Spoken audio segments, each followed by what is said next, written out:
सभी को प्रणाम। आप सभी का स्वागत है योग बीज नहीं गोरक्ष संहिता की क्लास में। तो हम लोग शुरू करते हैं जहाँ पे हमने लास्ट क्लास में छोड़ा था उसके आगे। हमने मिताहार तक पढ़ लिया था, तो आज हम लोगों को शुरू करना था पंचमुद्रा। तो देख लेते हैं इसमें जो प्रमुख 5 मुद्राएं बताई गई है वो कौन सी है। ठीक है, तो ये आपको याद रख लेनी है सारी मुद्राएं। महामुद्राम, नभो मुद्राम, उदयानम, जालंधरम, मूलबंधश्च यो वेति स योगी भुक्ति भाजनः। मतलब ये सारी जो आपको 5 मुद्राएं हैं कौन सी है। पहली है महामुद्रा, दूसरी है नभो मुद्रा, तीसरा उद्यान बंध, चौथा जालंधर बंध और पांचवा है मूल बंध। तो ये आपको याद रखना है। 3 तो इसमें से बंध ही हो जाएंगे, उद्यान, जालंधर और मूल बंध। बाकी आपको 2 याद रखनी है, महामुद्रा और नभो मुद्रा। ठीक है, तो इनको एक एक करके देख लेते हैं, इनकी विधि देख लेते हैं और लाभ देख लेते हैं। पहली है महामुद्रा। विधि क्या है? जो हमारा जानु शीर्षासन होता है उसके समान इसकी स्थिति होती है, जैसे यहाँ पर इस पिक्चर में दिखाया गया है। ठीक है, बिल्कुल जैसे इन्होंने बायां पैर आगे की ओर फैलाकर रखा है और उसको दोनों हाथों से पकड़कर रखा है।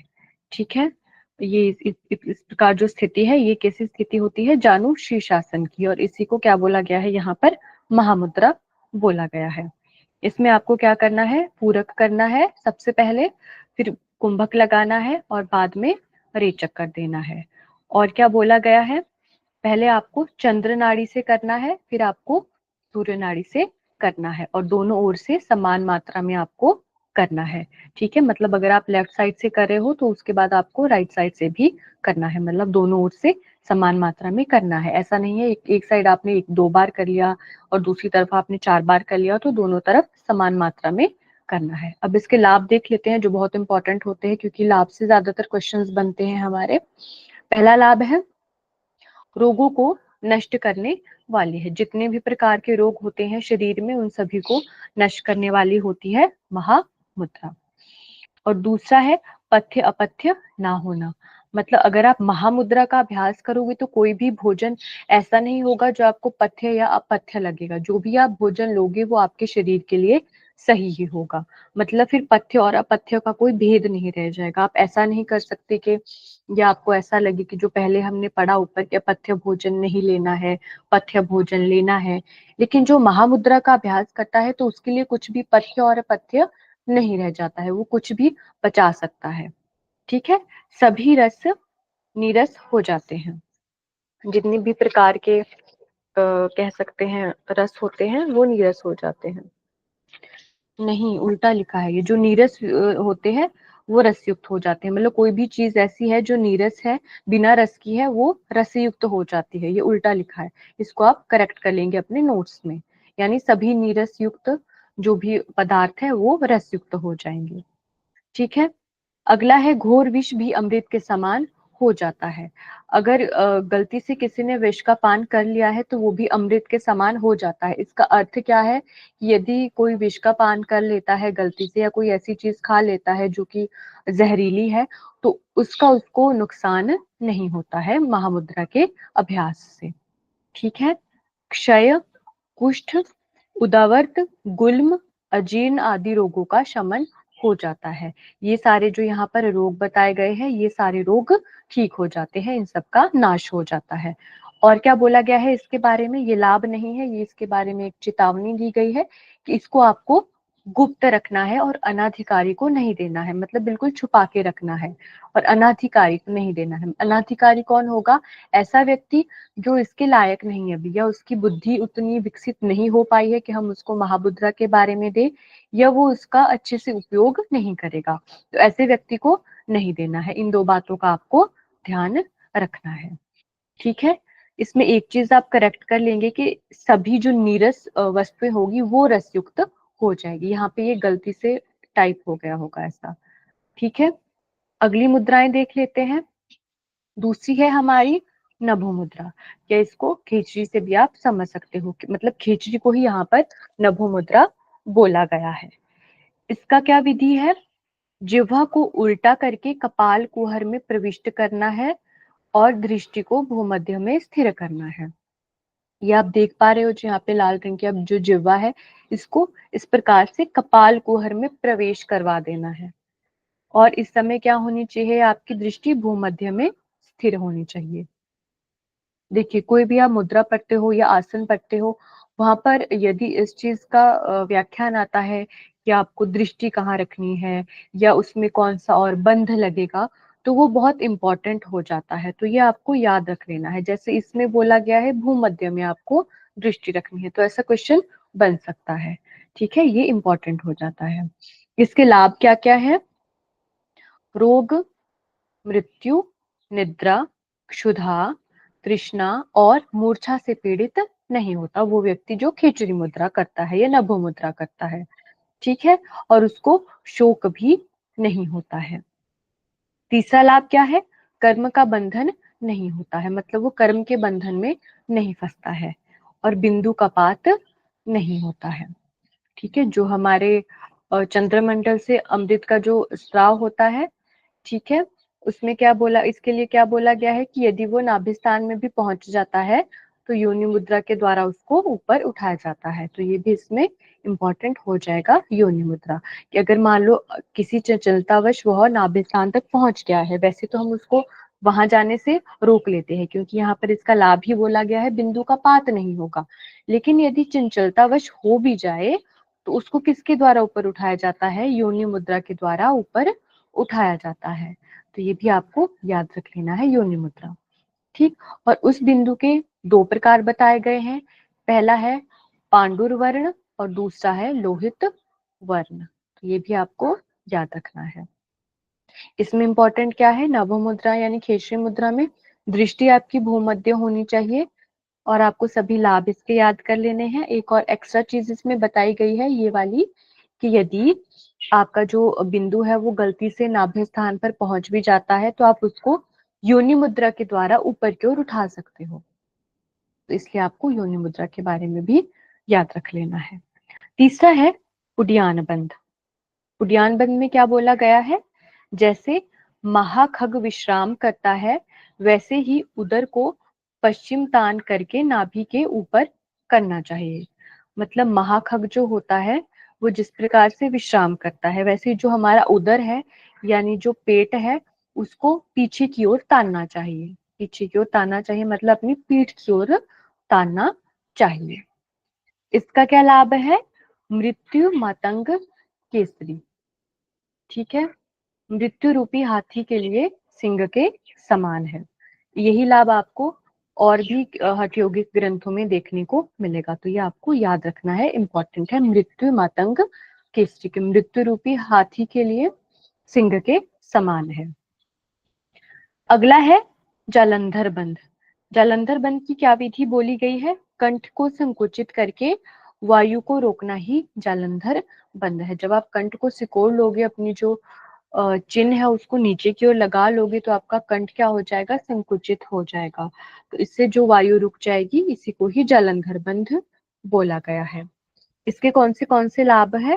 पहला है दुखों और रोगों का नाश करने वाला है। समस्त प्रकार के दुखों और रोगों का नाश करता है जालंधर बंध। चंद्र अमृत को भी स्थिर करता है। जो चंद्र से हमारे चंद्रमंडल से अमृत जो गिरता है उसको भी स्थिर करता है। वायु प्रकोपित नहीं होती है। आपके शरीर में वायु के मतलब वायु के कारण कोई भी प्रकोप नहीं होता है, उसके कोई भी दुष्प्रभाव नहीं होते हैं। ठीक है, ये है जालंधर बंध के लाभ। अगला है मूलबंध। अपान वायु को ऊपर की ओर खींचकर प्राण वायु से मिलाना है। ठीक है, जो अपान वायु है जो नीचे की ओर होती है और प्राण वायु है, इन दोनों को आपको मिलाना है। ठीक है, पांव की एड़ी से योनि स्थान को दृढ़ता से दबाना है और गुदा द्वार को सिकोड़ना है। यह ही मूलबंध कहलाता है। ये भी आपको याद होना चाहिए। इसके क्या क्या लाभ है? पहला है मूत्र और मल नष्ट हो जाते हैं, यानी जो भी आपके मल मूत्र होते हैं शरीर में, हम सबके जो भी होते हैं, अगर हम मूलबंध का अभ्यास करते हैं तो वे सारे नष्ट हो जाते हैं। ठीक है, वृद्ध भी युवा हो जाता है। जो कोई भी वृद्ध है, मतलब इसमें ऐसा नहीं कहा जा रहा है कि वो बिल्कुल एकदम से जवान हो जाएगा। मतलब अगर वो कोई वृद्ध व्यक्ति भी मूल बंध का अभ्यास करेगा तो उसके अंदर ऐसा सामर्थ्य आ जाएगा जैसे कि किसी युवा व्यक्ति में होता है। ऐसा नहीं है कि उसका जो उम्र का प्रोसेस है वो उल्टा हो जाएगा कि वो पीछे की तरफ आगे, लोग आगे बढ़ रहे हैं अपने जीवन में बुढ़ापे की और वो पीछे जवानी की तरफ आ रहा है, ऐसा नहीं होगा। मतलब जो वृद्ध होगा उसके अंदर भी ऐसी क्षमताएं आ जाएगी जो किसी युवा व्यक्ति के अंदर होती है। तो इनके कहने का ये मतलब है कि वृद्ध भी युवा हो जाता है। ठीक है, ये सारे हो गए हमारी मुद्राएं।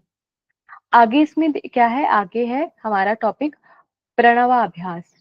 प्रणवाभ्यास क्या है? ओमकार का अभ्यास, जिसमें 3 अक्षर होते हैं, अ, उ और म। ठीक है, ओमकार का अभ्यास। इसको कैसे करना है, इसकी विधि बताई गई है। आपको पद्मासन में इसको करना है। क्या क्या स्थिति बताई गई है? शरीर को, कंठ को और सिर को स्थिर करना है। जो आपका शरीर है, गला है, गर्दन है और जो सिर है उसको बिल्कुल आपको स्थिर रखना है, सीधा रखना है। ठीक है। दृष्टि कैसी होनी चाहिए? दृष्टि आपकी नासिकाग्र होनी चाहिए। आपको नाक के ऊपर दृष्टि रखनी है, नाक के अगले हिस्से के ऊपर। ओंकार आपको जप करना है, ओमकार का जप आपको करना है। इनके ओमकार के 3 वर्ण बोले गए हैं। कौन से 3 वर्ण है? भू, भवः और स्वः। ठीक है, ये 3 वर्ण आपको याद कर लेने हैं, ओमकार के 3 वर्ण, भू, वह और स्वः। ठीक है। और इसी में ही क्या है, ओमकार में ही 3 लोकों, चंद्र, सूर्य और अग्नि देवता का भी निवास है। ठीक है। और क्या क्या चीजें हैं ओमकार में? 3 काल है, 3 वेद है, मतलब जो भी चीजें हैं सारी 3 है। जैसे सबसे पहले हमने 3 वर्ण पढ़े, 3 वर्ण है, 3 लोक है, 3 देवता है, चंद्र, सूर्य, अग्नि। ठीक है, वैसे ही 3 काल है, 3 वेद, 3 लोक, 3 स्वर, 3 देवता स्थित है। ठीक है। और क्या है उसी में ही? क्रिया, इच्छा, ज्ञान, ये भी स्थित है। और क्या क्या है? ब्राह्मी, रौद्री, वैष्णवी, 3 शक्तियां भी स्थित है। ये सारी जो बात की जा रही है, ये बात की जा रही है ओमकार के बारे में। मतलब यहाँ से नीचे जो चीजें बताई गई है वो सारी ओमकार में ही स्थित है। अकार, उकार और बिंदु रूप मकार, यह तीनों मात्राएं इसमें स्थित है ओमकार में। ठीक है, तो यहाँ पे आपको प्रणवाभ्यास की विधि बता दी, कैसे करना है आपको। पद्मासन में बैठ के करना है। उसके लिए आपका शरीर भी सीधा होना चाहिए, कंठ सीधा होना चाहिए और सिर आपको बिल्कुल स्थिर रखना है। स्थिर का मतलब ऐसा एक तो हिलना डुलना नहीं है, दूसरा आप इस तरह से समझ सकते हो कि वो सीधा भी होना चाहिए, एक सीध में होना चाहिए। ठीक है। दृष्टि को नासिकाग्र रखना है, इंपॉर्टेंट है। दृष्टि जहां भी आएगी या कोई भी बंद आएगा, इंपॉर्टेंट है। तो आपको नासिकाग्र दृष्टि रखनी है। और बाकी ये चीजें बता दी गई है, ये सारी ओमकार के बारे में बोली गई है। अगली बात की गई है प्राण के बारे में। तो प्राण शरीर से 36 अंगुल बाहर निकलता है, शरीर से या नासिका से। मतलब जब यहाँ नाक से हमारे प्राण बाहर निकल रहा है तो कितना अंगुल बाहर निकलेगा? वो निकलेगा 36 अंगुल बाहर। बहुत इंपॉर्टेंट है, ये क्वेश्चन आता है, लाल रंग से यहाँ पे लिखा हुआ है, मतलब इसको आपको याद कर लेना है। ठीक है, आगे बढ़ते हैं। अगला है, आता है हमारा नाड़ी शोधन, कि आपको नाड़ी शोधन कैसे करना है। तो नाड़ी शोधन के लिए सबसे पहले आपको बद पद्मासन लगाना है। मतलब जो बद पद्मासन यहाँ पे बोल रहे हैं, हमने पीछे पढ़ा था ना कि जो पद्मासन की स्थिति बोली गई है वो बिल्कुल बद पद्मासन जैसी है। तो ये उसी की बात की जा रही है। लगाना आपको पद्मासन ही है लेकिन उसकी स्थिति बिल्कुल बद पद्मासन जैसी है, इसलिए यहाँ पे बद पद्मासन लिखा है। ठीक है। और उसके बाद क्या करना है आपको? चंद्र नाड़ी से पूरक करना है, यानी चंद्र नाड़ी से आपको श्वास अंदर लेना है। फिर आपको यथाशक्ति कुंभक लगाना है, जितनी देर तक आप लगा सकते हो तब तक आपको श्वास को रोक कर रखना है। और फिर सूर्य नाड़ी से रेचक कर लेना है। ठीक है। कैसा होगा? बद पद्मासन में करेंगे या पद्मासन में करेंगे? चंद्र नाड़ी से पहले पूरक करेंगे, फिर यथाशक्ति कुंभक लगाएंगे और फिर सबसे लास्ट में सूर्य नाड़ी से रेचक करेंगे। ये विधि है नाड़ी शोधन की। ठीक है। पूरक या चंद्र नाड़ी का ध्यान जब आप पूरक करोगे तो ध्यान कहाँ करना है आपको? चंद्रमंडल का ध्यान करना है। और यहाँ पे जो नीचे है ये होगा रेचक करते हुए। रेचक करते हुए कहाँ आपका ध्यान होना चाहिए? सूर्य मंडल पे या नाभि के स्थान पर आपका ध्यान होना चाहिए। ठीक है। यानी जब पूरक करोगे, चंद्र नाड़ी से पूरक करोगे तो चंद्रमंडल का ध्यान करोगे, और जब रेचक करोगे उस समय सूर्यमंडल में नाभि का ध्यान करोगे, यानी नाभि में सूर्यमंडल का ध्यान करोगे। फिर आपको विपरीत क्रम से करना है, यानी पहले आपने पूरक किया चंद्र नाड़ी से, जब आप इस क्रम को पूरा कर लोगे पहले क्रम को, फिर आपको उल्टा करना है, यानी फिर सूर्य नाड़ी से आपको पूरक लेना है, फिर कुंभक लगाना है, उसके बाद चंद्र नाड़ी से रेचक कर लेना है। ठीक है। ये चीजें याद रखनी है कि जब आप चंद्र नाड़ी से पूरक करोगे तो चंद्रमंडल का ध्यान करोगे, और सूर्य नाड़ी से रेचक करोगे तो सूर्यमंडल का ध्यान करोगे। ठीक है। इसका फल क्या बताया गया है? चंद्रांग प्राणायाम। श्वेत वर्ण के दही दूध के समान अमृत स्वरूप चंद्रबिंब का ध्यान करने वाला सुखी होता है। ठीक है। जब चंद्रांग प्राणायाम किया जाता है तो उस समय क्या होता है? चंद्रांग प्राणायाम यानी जब चंद्रांग से आप लोग शुरू करोगे, चंद्र नाड़ी से शुरू करोगे। यहाँ पे इसमें चंद्रांग और सूर्यांग प्राणायाम बोला गया है। ठीक है। तो जब आप श्वेत वर्ण के दही दूध के समान अमृत स्वरूप चंद्रबिंब का ध्यान करोगे तो वो व्यक्ति क्या होता है? सुखी होता है। ठीक है। ये याद रख लेना है। फिर है सूर्यांग प्राणायाम। सूर्यांग प्राणायाम में क्या बोला है? आपको दक्षिण से पूरक करना है, यानी राइट नॉस्ट्रिल से कुंभक करना है, फिर लेफ्ट नॉस्ट्रिल से छोड़ देना है।